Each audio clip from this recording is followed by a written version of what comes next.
ከም ኩርዳውያን መረበተ ኣልባ ንምግባር ተፋሒሱ ዘሎ ውዲት ኣብ ክባን ዕፅዋን ወዲቑ ንኽሃለቕ ዝተፈርዶ ፍርዲ ከምኡውን ዝተዘርግሐ መርበብ ጸላእቲ ዝምጥን ግብረ መልሲ ክንህብ ሕግን ስርዓትን ክኽበር ክንገብር ግቡእ ስለ ዝኾነ እቲ ኣዋጅ ምውፁእ ኣገዳሲ እዩ።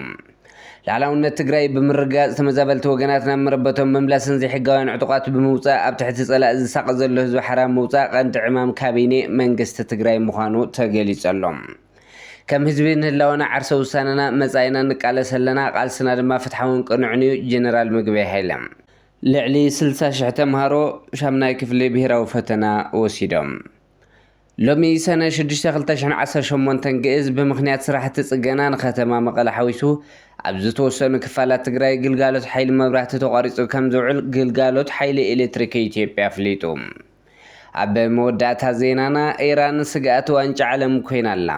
ዝተኸበረ ሰላምታና ኣብ በቢ ዘለኹም ክቡራት ተኸታተልቲ ዕለታዊ መደብና ዜናታት ዝዕለተ በርእስተ ዜና ፈሊምና ናብ ዝርዝሮም ክነስግረኩም።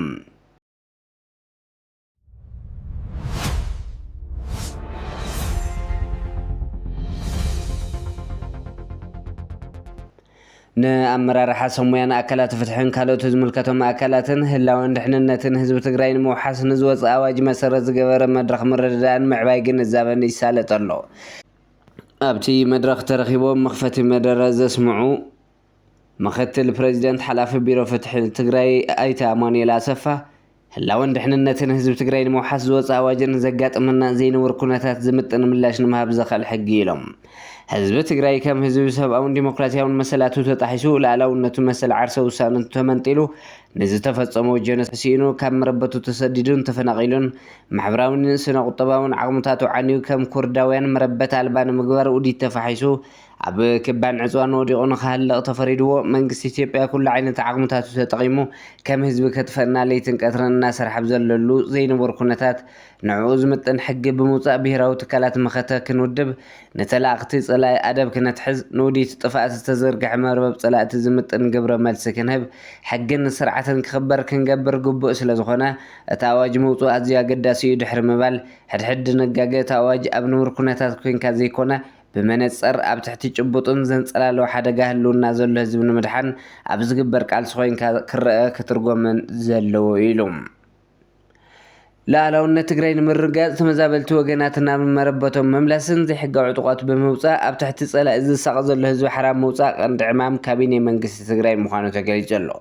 ኣብ ዝተፈላለዩ ዛዕባታት ኣዲቡ ጋዜጣዊ መግለፂ ዝሃበ ሓላፊ ቢሮ ጉዳያት ኮሙኒኬሽን ትግራይ ዶክተር ኣብርሃም ሓጎስ መበል 38 ዓመት መዓልቲ ሰማዕታት ሕድሪ ስዋኣት ንምውሓስ መሰል ርእሰ ውሳነና ብዝብል መሪሕ ቴማ ከም ዝኽበር ገሊጹ ኣሎ። መዓልቲ ሰማዕታት እንትዝከር ሕድሪ ስዋኣት ቃል ኪዳን ኣሓዲስና ብሄራዊ ረብሓታት ትግራይ ክኽበሩ ላዕላውነት ግዛኣት ትግራይ ክረጋገጽ ተመዛበልቲ ወገናት ናብ መረበቶም ክምለሱ ብምስራሕ ኢሉ ህዝቢ ትግራይ ኣብ ታሪኹን መዋእሉን ዘመኑን ባዕሉ ዝጀመሮ ኩናት የለን ዝበለ እቲ ሓላፊ ቢሮ ተጠቃምነት ኣርበኛታት ጉዳት ኣካል ስድራ ስዋኣትን ንምርግጋጽ በብብርኩ ከም ዝስራሕ እውን ኣመላኺቱ ኣሎ። ዘይተዛዘመ ብሄራዊ መኸተ ናብ ሽቱእ ብምብጻሕ ብሄራዊ ረብሓ ትግራይ ምርጋጽ ግዕዝናን ብልሹ ኣሰራርሓ ምቅላስ ቀንዲ ዕማም ካቢኔ መንግስቲ ትግራይ ምዃኑ እውን ገሊጹ እዮም። መንግስቲ ትግራይ ውዕሊ ፕሪቶርያ ብመንግስቲ ፌደራል ብዕሊ ይፈርስ ከም ዘሎ ንማሕበረሰብ ዓለም ብተደጋጋሚ ወላ እኳ እንተፍለጠ ሰማዕሲኢኑ ምጽንሑ ዝሓበረ ዶክተር ኣብርሃም ብተወካሊ ሕብረት ኣፍሪቃ ኣብ ቀርኒ ኣፍሪቃ ኦሉሴጉን ኦባሳንጆ ዝተመርሐ ፍሉይ ልኡኽ እቲ ከይዲ ሰላም ንምቕጻል ዝጀመሮ ጅማሮ ንኢዱ ኣሎ። ኦሉሴጉን ኦባሳንጆ ምስ መንግስቲ ፌደራልን ካልኦት ዝምልከቶም ኣካላትን ብምዝራብ ኣብ ቀጻሊ ምላሽ ሒዙ ከም ዝመጽእ ዶክተር ኣብርሃም ተዛሪበሎም። ከም ህዝቢ ንህላወና ዓርሰ ውሳነና መጻኢና ንቃለስ ኣለና ቃልስና ድማ ፍትሓውን ቅኑዕን እዩ። ጀነራል ምግበይ ሃይለ ሓይልታት መኸተ ግንባር ምዕራብ ምስ ህዝብን መምሕዳርን ከተማ ሸራሮን ወረዳ ታሕታይ ኣድያውን ህልው ኩነታት ጠሚቶም ከም ዝዘተዩ ተገሊጹ ኣሎ። ኣብቲ ቦታ ዝተረኽበ ጀነራል ምግበይ ሃይለ ጸረ ህዝቢ ትግራይ ዝኾነ ስርዓት ብልጽግና ኣብ ልዕሊ ሰራዊትና መጥቃዕቲ ድሮና ካይድዩ በዚ ዝምብርካኽ ሰራዊት ኮነ ህዝቢ ከም ዘየለውን ይገልጽ። ከም ህዝቢ ንህላወ መሰል ርእሰ ውሳነን መጻኢ ዕድል ንምግሃድ እንገብሮ ቃልሲ ንሕይል እምበር ቃልስና ኣይኽበስን ድማ ኢሉ ተጋሩ ኣብ ወሳኒ ናይ ቃልሲ ምዕራፍ ኣለና ዝበለ ጀነራል ምግበይ ንሃለዋትናን ድሕነትናን እንገብሮ ቃልሲ ንኽዕወት ከም ተጋሩ ሕብረት ከም ዘድሊ ሓቢሩ ኣሎ። ደም ናይዞም ስዋኣት ከንቱ ከይተርፍ ዝበለ ምግበይ ሃይለ ህዝባዊ ተልእኾ ኣብ ሽቱእ ንምብጻሕ ድማ ክንሰርሕ ኢና እውን ኢሎም። ልዕሊ 60,000 ተምሃሮ ብሄራዊ ፈተና ሻምናይ ክፍሊ ከም ዝወሰዱ ተገሊጹ ኣሎ። ሎሚ ዘመነ ኣብ ትግራይ ኣብ 81 ወረዳታት ዝተኻየደ ብሄራዊ ፈተና ሻምናይ ክፍሊ ዘመነ ትምህርቲ 2018 ገጽ ከም ዝተዛዘመ ቢሮ ትምህርቲ ትግራይ ገሊጾም።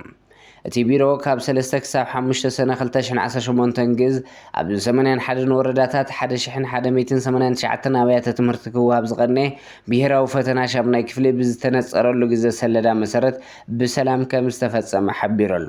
ሎሚ ዘመን ፈተና ካብ ዝተመዝገቡ 63,153 ተምሃሮ 33,066 ደቂ ኣንስትዮ ዝርከቦም 28,409 ወይ ከዓ 94 ሚእታዊ ተባዕትዮ 31,599 ወይ ከዓ 96 ሚእታዊ ኣንስትዮ ብድምሩ 60,008 ወይ ከዓ 95 ሚእታዊ ተምሃሮ ፈተናኦም ብኣገባቡ ወሲዶም ክብል ጉዳያት ርክብ ቢሮ ትምህርቲ ጸብጺበሎም።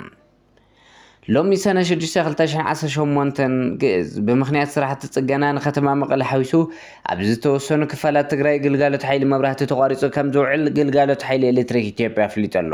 እቲ ምቁራጽ ግልጋሎት ኣብ መብዛሕትኡ ክፋል ከተማ ኣዲስ ኣበባ ንከተማ መቐለ ሓዊሱ ድማ ኣብ ዝተወሰኑ ክፋላት ትግራይ ከም ዘጋጥም ሓቢሩ እዩ።